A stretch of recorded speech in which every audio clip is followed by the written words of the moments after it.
Usa sa mga nakahanay nga kalihukan og pagpaugnat sa kusog mao ang Mayor Gingo Basketball Tournament sa mga empleyado sa lokal, nasyonal ug pribadong buhatan.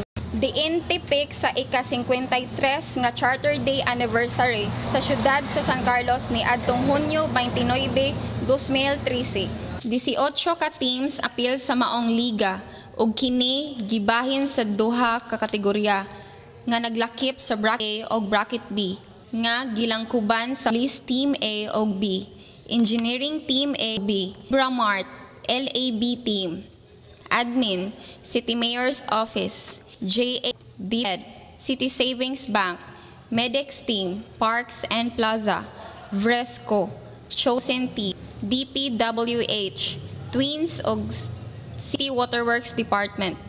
Si Raymond Hipitulan, presidente sa Skupa, nagpasalamat sa lokal nga kagamahanan sa syudad sa San Carlos sa padayon nga paghatag og sa matagtug nga liga sa mga empleyado.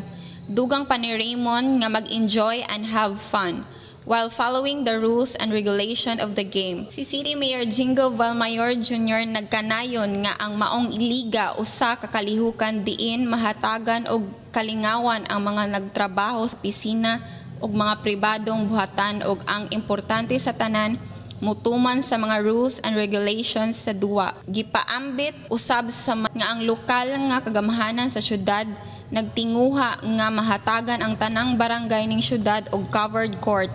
Kay kini usa ka lugar nga magamit dili lang sa pagpaugnat sa kusog kundi apil na ang mga nagkalain-laing programa niini. Si Dindo Ayan Domisilio, player sa lab team, maoy mibasa sa oath of sportsmanship nga gisunod sa tanang mga players.